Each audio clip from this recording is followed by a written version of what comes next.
सागर से ना भरना सीखो, सागर से तूफान को सीखो। सागर से ना भरना सीखो, सागर से तूफान को सीखो। फूलों से ना झरना सीखो, फूलों से ना झड़ना सीखो। फूलों से मुस्कान को सीखो। अनादिकाल से यह जीव जन्म मरण करता है, लेकिन कभी स्थिरता नहीं पाता।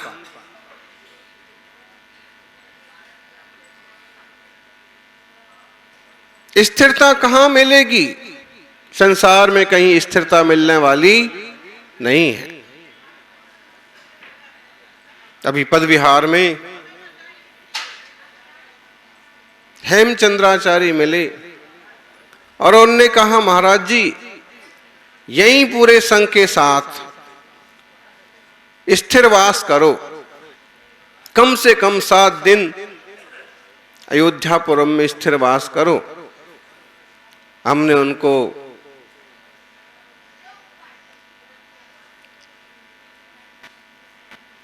मौन के कारण से सिर्फ देखा और मन में विचार किया कि स्थिरवास यहां नहीं होता है, स्थिरवास तो सिद्ध लोक में ही हो सकता है। यहां कोई कितने समय तक स्थिरवास करेगा, कितने समय तक कोई कहीं रहेगा।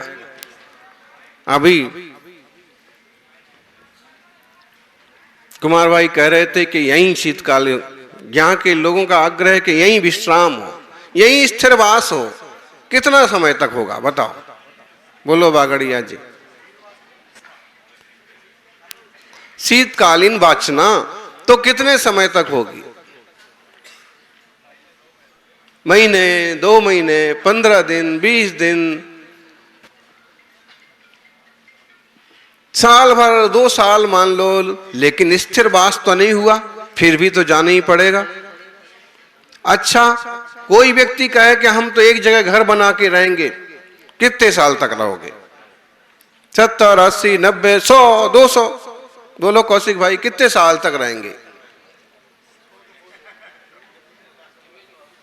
जितनी आयुष है उसके बाद तो स्थिरवास हो ही नहीं सकता। सेठ जी ने बहुत अच्छा बंगलो बनाया, आलीशान बिल्डिंग बनाई, गांव भर को निमंत्रण दिया, शहर भर के लोगों को बुलाया और इमारत के उद्घाटन समारोह में लाखों रुपए खर्च किए। दुनिया को दिखाने के लिए लोग बहुत कुछ करते। ध्यान रखिए, दुनिया आपके प्रदर्शन से खुश जरूर हो जाएगी, लेकिन ये प्रदर्शन किसी के काम आने वाला नहीं है।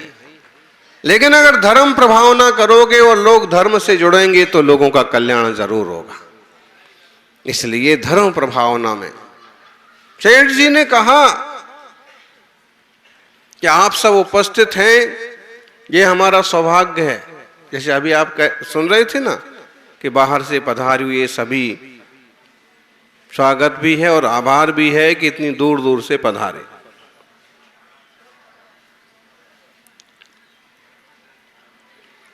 और उन्होंने कहा कि आप सबके आशीर्वाद से हमने ये घर बनवाया है। और उसमें तो झोपड़ी वाले लोग भी थे, बेचारे सोचने लगे कि हमारे आशीर्वाद से इतना बढ़िया इनका महल बन गया, हमारा क्यों नहीं बना। लेकिन बोलते ऐसे ही हैं लोग, अपने मान को अलग अलग ढंग से पुष्ट करते हैं।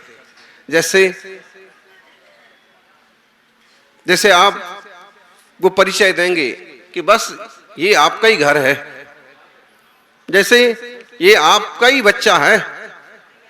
बोलो जी, किसका बच्चा है? सच्ची बात है क्या? ये आपकी गाड़ी है, आप बैठो तो बस हम आपको छोड़ देंगे, आपकी गाड़ी है। और आप कहो कि चाबी दो हमको, फिर तो जो है लोग अपने अलग अलग ढंग से, विनम्रता भी होती है और कभी कभी ब्रह्मता की आड़ में मान की पुष्टि भी होती है। उन्होंने कहा कि आप लोग कृपा करके बताएं कि इसमें कोई कमी तो नहीं रह गई, इसमें कोई खामी तो नहीं है।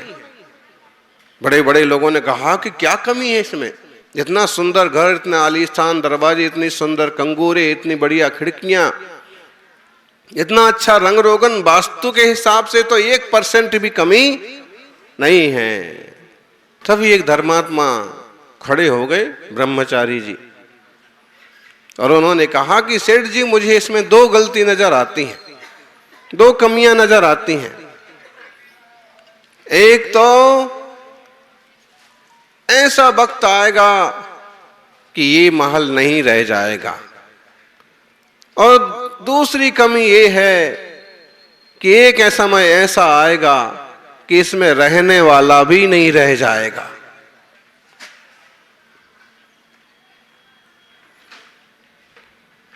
सेठ जी सुन करके हक्के वक्के रह गए, सोचने लगे कि इंजीनियर लोग बाकी तो सारी गलतियां सुधार सकते हैं, लेकिन ये 2 गलतियां तो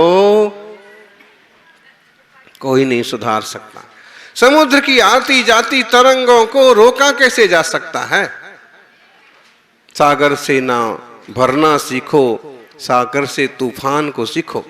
अभी सागर किनारे खड़े थे और आप लोग उपस्थित भी थे। हम 2 फुट ऊंची चट्टान पर खड़े थे, तभी एक लहर आई 5-7 फुट, और उसके छींटे हमारे चेहरे तक आ गए। सागर से उत्साह को सीखो, हम ये कर सकते हैं, हम आत्म कल्याण के पथ पर चल सकते हैं। फूलों से झड़ना ना सीखो, फूलों से मुस्कान को सीखो। फूल मुस्कुराते हैं, कितने थक जाएं, कितने परेशान हो जाएं, फिर भी मुस्कुराते रहो। मुस्कुराने में कुछ खर्च नहीं होता।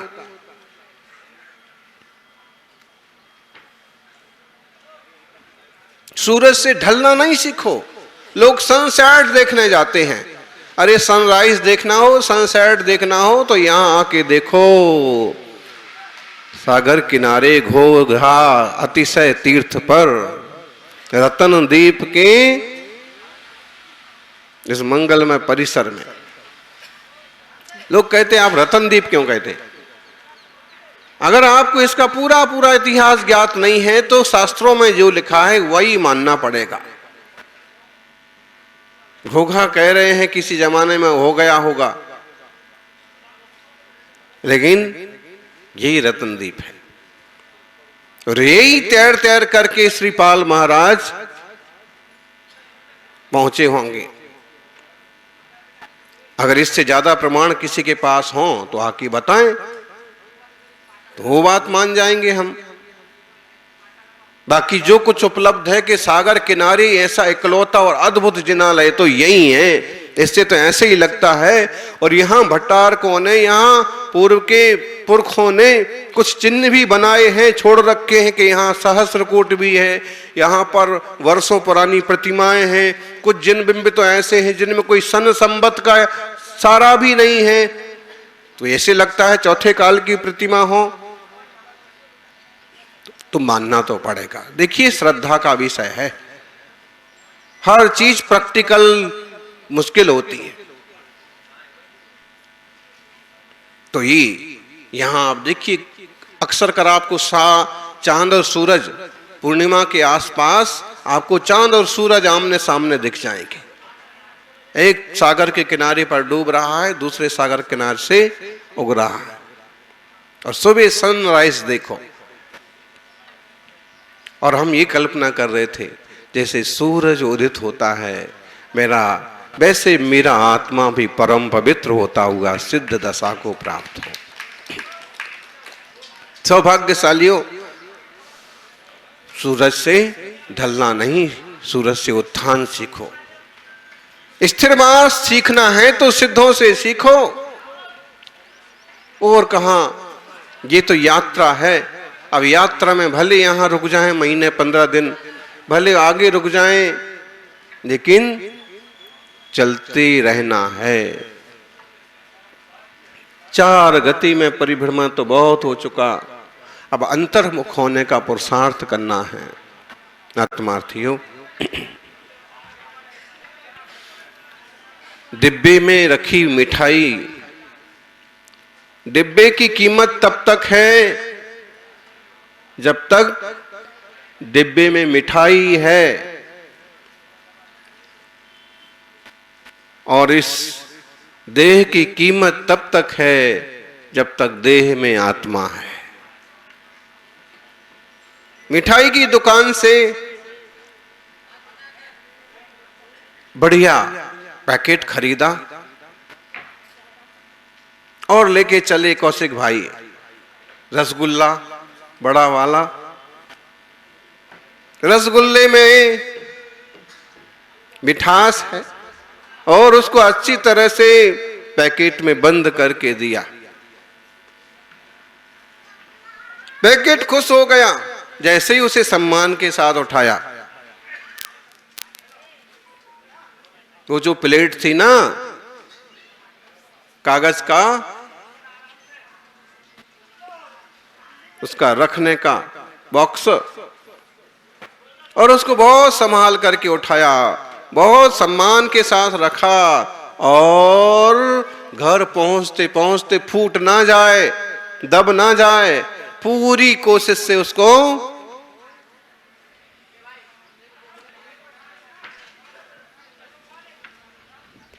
बॉक्स बड़ा खुश हो रहा था कि विधायक जी हमारी कितनी कीमत कर रहे हैं, इनकी तो इतनी कीमत है और ये हमारी इससे ज्यादा कीमत कर रहे हैं, ऐसे संभाल संभाल के। लेकिन घर पहुंचे, घर पहुंचते ही रसगुल्ला निकाला और सबने रसगुल्ले खाए। पैकेट बड़ा खुश हो रहा था कि इतनी ऊंची टेबल पर मुझे बिठाया, इतनी बढ़िया चमचमाती कांच की टेबल पर सम्मान के साथ मुझे रखा गया। बाकी सब चीजें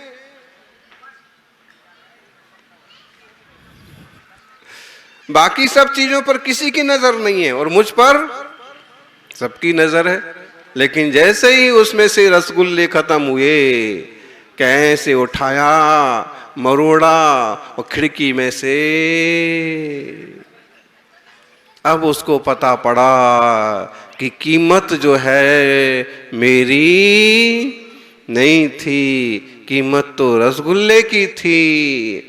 और इंसान को जीते जी ये पता पड़ जाए कि गांव वाले उठा करके शमशान में अंत में आग में झोंक के आए, आग लगाएं, उसके पहले हम समझ जाएं कि इसकी कीमत नहीं है जिसको सजा रहे हैं, जिसको संवार रहे हैं, इसमें विराजी हुई चैतन्य ब्रह्म स्वरूप आत्मा की कीमत है। जिंदगी भर इंसान इस देह की कीमत करता रहता है। देह की कीमत उतनी करो जितनी जरूरी है, भोजन दो, पानी दो, जितना जरूरी है उतनी सुरक्षा करो, बाकी मूल रक्षा तो होना चाहिए स्वस्वरूप की, स्वात्म तत्व की।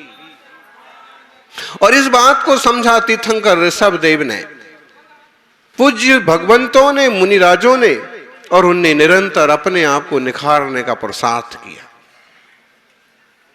भगवान जिनेंद्र के गर्भ कल्याणक महोत्सव, जन्म कल्याणक महोत्सव, उसके बाद दीक्षा। ध्यान रखिए, दो गर्भ और जन्म में तो देह की मुख्यता है और दीक्षा कल्याणक में भेद विज्ञान की मुख्यता है। दीक्षा लेते ही महान तप किया, तप करते करते केवल ज्ञान हो गया। केवल ज्ञान कहां से आता है? बोधि कहां से आती है? विशेष ज्ञान कहां से आता है? बोलो ज्ञानी, कहीं बाहर से नहीं आता, अपने भीतर से ही आता है। ये ऊंची ऊंची लहरें कहां से आती हैं समुद्र में?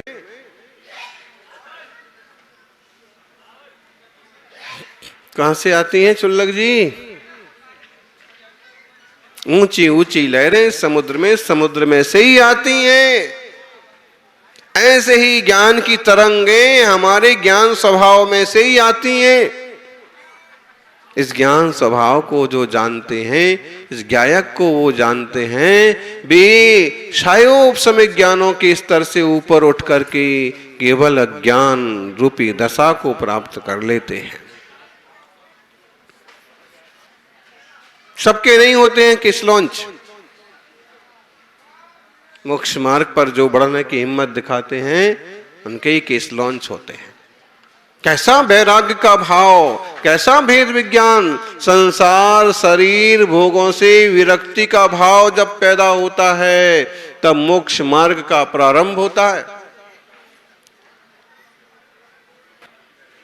बिना समझदारी के तो देवशास्त्र गुरु की सेवा भी नहीं हो सकती।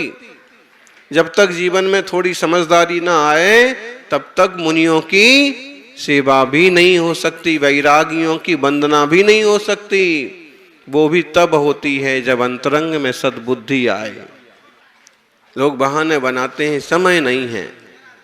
ध्यान रखो, जिस चीज की लगन होती है उसके लिए समय मिल जाता है, और जिस चीज की लगन नहीं होती है उसके लिए समय भी नहीं मिलता।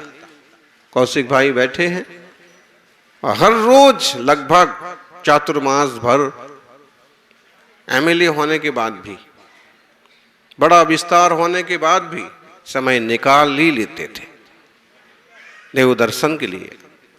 विशेष विधान हुए तो पूजा के लिए। युवाओं, इसका मतलब है कि हम अगर एक निश्चय करें कि सबसे पहले देव पूजा फिर काम दूजा, सबसे पहले देव दर्शन फिर काम के लिए गमन। देव दर्शन से, जिन दर्शन से निज दर्शन होता है। जब हम केसलॉन्च देखते हैं मुनिराजों के तो कभी केसलॉन्च की अनुमोदना का भाव आता है, कभी केसलॉन्च का भाव आता है। यह केसलॉन्च एक साधारण तपस्या नहीं है, ये तो मुनि मार्ग का प्रवेश द्वार है। परम साम्य भाव की प्राप्ति का प्रारंभिक मंगलाचरण है। निश्चित रूप से तीर्थंकर भगवान का ये वह परम विशुद्ध रूप, पूर्ण निर्ग्रंथता, परम आयाचक वृत्ति आज तक सबके लिए, मुनिराजों के लिए आदर्श है और हमेशा रहेगी। ऐसी परम निष्प्रहता, परम विरक्ति के बल पर ही केवल ज्ञान की प्राप्ति होती है। ज्ञान के आवरण हटते हैं।